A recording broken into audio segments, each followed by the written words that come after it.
Bienvenido de nuevo.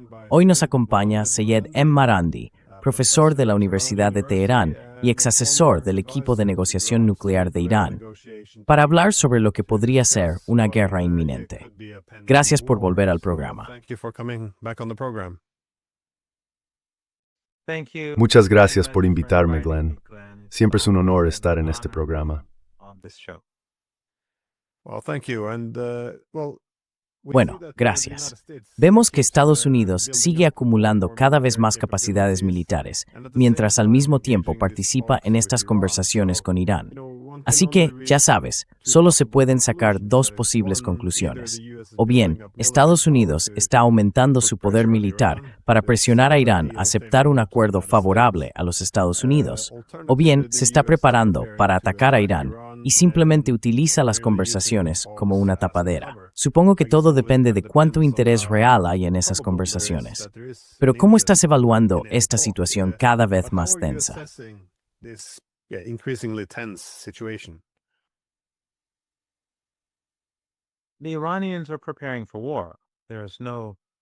Los iraníes se están preparando para la guerra, no hay duda de ello. Las Fuerzas Armadas se están preparando, según lo que estamos oyendo. Están construyendo rápidamente nuevas capacidades y creando nuevas bases subterráneas para una posible guerra. Creo que los iraníes de a pie están muy tranquilos respecto a la situación. Hablan de ello, pero realmente no está en nuestras manos. Así que los iraníes comunes siguen con sus vidas, como viste cuando viniste a Teherán hace muchos meses. Ahora es igual. Todo sigue con normalidad. El 11 de febrero, en el 47º aniversario de la Volán, vimos multitudes mucho mayores de lo habitual en todo el país durante las manifestaciones.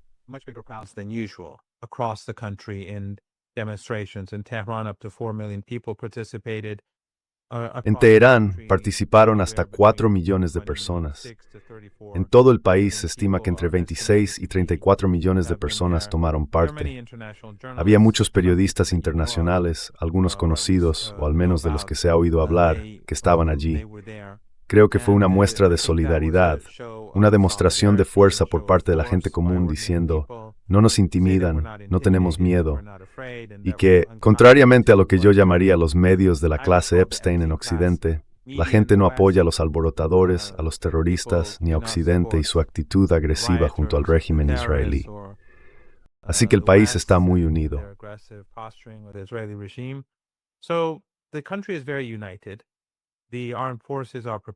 Las Fuerzas Armadas se están preparando, pero nadie quiere la guerra.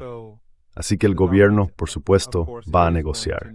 Ha estado negociando y ha negociado en el pasado. Pero el marco que los iraníes han establecido para las negociaciones es el respeto a la soberanía iraní. En otras palabras, los iraníes han dicho a los estadounidenses, no negociaremos quiénes son nuestros amigos, quiénes son nuestros aliados. No vamos a negociar nuestras capacidades militares, porque sabemos que si renunciamos a ellas, nos atacaréis. Y los iraníes no renunciarán a su derecho a tener un programa nuclear pacífico ni al enriquecimiento. Lo que están dispuestos a hacer es alcanzar un acuerdo nuclear.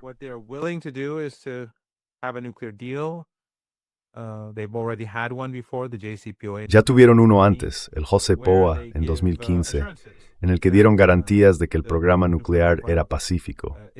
Ahora, si hubiera un nuevo acuerdo, hipotéticamente, no es muy probable en estas circunstancias, creo, pero si hubiera un nuevo acuerdo, no sería como el JCPOA, porque los iraníes no volverán a 2015. Han logrado muchos avances tecnológicos a lo largo de las décadas y han estado sancionados durante esta década. Así que no hay absolutamente ninguna razón por la que Irán renuncie a lo que sus científicos han conseguido. Por lo tanto, creo que cuando se observa esto y lo que Trump ha estado diciendo, es muy difícil imaginar que vaya a haber un acuerdo.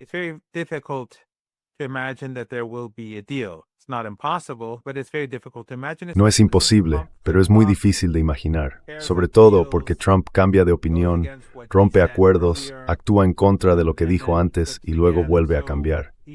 Así que incluso si tienes un acuerdo con Estados Unidos, eso no significa que vaya a durar más de unos pocos días.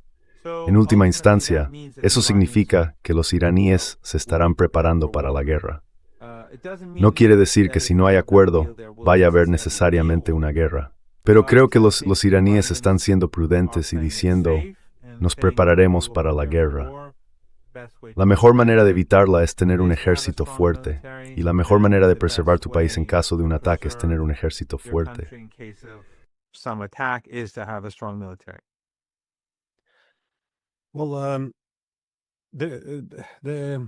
Bueno, el alcance o las condiciones de cualquier acuerdo de paz, este también es un tema interesante, porque si proviene de Estados Unidos, como dijiste, exigen que Irán ni siquiera tenga un programa nuclear civil para energía. Además, es más o menos una capitulación, como mencionaste. Irán tiene que renunciar a sus armas convencionales, es decir, misiles balísticos y otras armas, y abandonar sus alianzas. Así que, a menudo, Irán responde diciendo que, si se quiere tratar el tema nuclear, que se haga por separado, sin vincularle todas esas otras cuestiones. Pero también vimos que el ministro de Asuntos Exteriores de Irán pronunció un discurso el 7 de febrero en Doha. Y eso también podría sugerir que en lugar de limitarlo, se podría ampliar para lograr un acuerdo mucho más integral.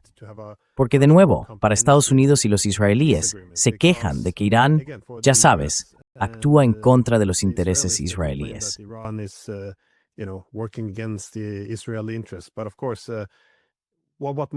Pero, por supuesto, lo que podemos deducir más o menos de las palabras del ministro de Asuntos Exteriores iraní es que si empezamos a resolver algunas de las causas fundamentales, es decir, la cuestión de un Estado palestino, entonces quizá las tensiones no tendrían por qué existir en primer lugar.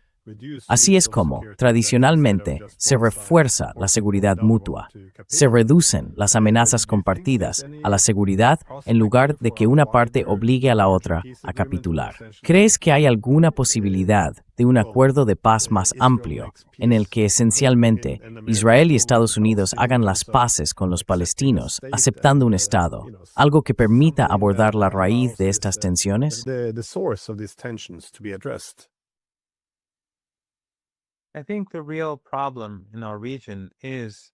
Creo que el verdadero problema en nuestra región es que la ideología del sionismo lleva consigo el etnosupremacismo, forma parte del paquete, y por lo tanto, el respeto por otros seres humanos es prácticamente inexistente.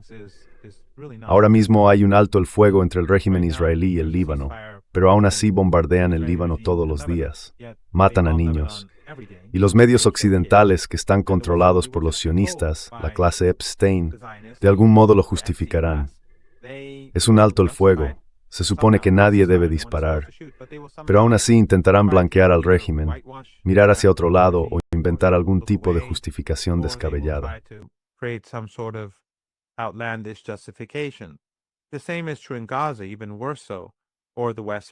Lo mismo ocurre en Gaza, quizá incluso peor, o en Cisjordania. Cada día hay asesinatos, niños masacrados, mujeres masacradas, pero todo se ignora y el régimen sigue haciéndolo sin ninguna vergüenza. Y por supuesto, Trump dice que tenemos paz en esta región. Así que obviamente las vidas de los niños palestinos no valen nada para los periodistas de los medios tradicionales occidentales, para las élites occidentales, para la gente que trabaja para la clase Epstein y para quienes están en el poder. En esas circunstancias, no creo que una solución esté cerca.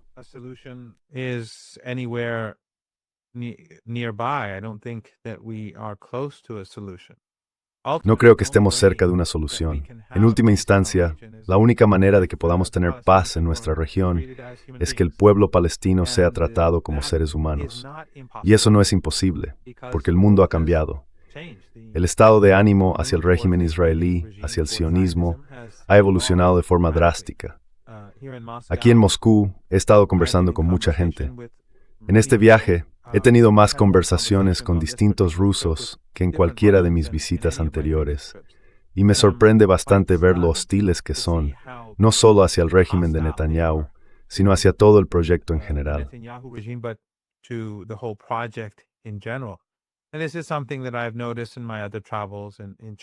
Y esto es algo que he notado en mis otros viajes, en China y en otros lugares, sitios donde en el pasado la gente realmente no se centraba en Palestina. No era una prioridad para ellos, tenían muy poco conocimiento al respecto. Pero ahora hay un claro disgusto y odio hacia lo que el régimen israelí está haciendo al pueblo palestino. Esto me recuerda al apartheid en Sudáfrica.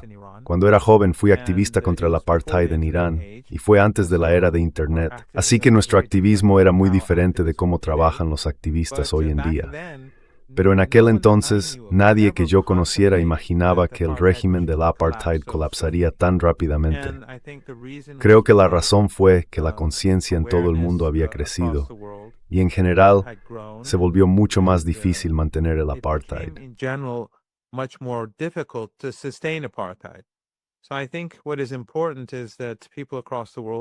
Así que creo que lo importante es que la gente de todo el mundo, en Estados Unidos y en otros lugares, y también en Europa, está tomando cada vez más conciencia de este grupo de personas y de su mentalidad, y eso va a debilitar los cimientos del régimen israelí.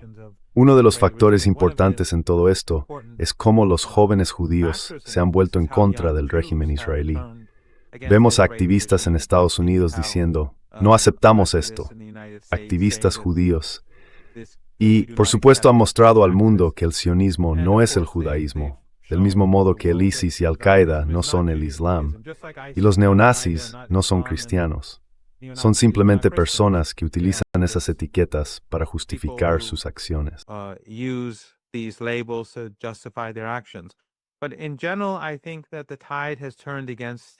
Pero en general creo que la marea se ha vuelto en contra del régimen israelí. Para Irán, la solución siempre ha sido un Estado único, donde judíos, musulmanes y cristianos puedan vivir juntos en paz. Y creo que el régimen israelí, irónicamente, ha empujado a Palestina hacia ese escenario. Esa es la única solución que queda. Porque cuando se hablaba de una solución de dos estados, Occidente permitió que los israelíes la socavaran. Les permitió colonizar Cisjordania. Los iraníes ya decían entonces, hace 30, 40, 45 años, desde la revolución, que los israelíes colonizarían Cisjordania y que Occidente se lo permitiría aplazando el problema y hablando de una hipotética solución de dos estados.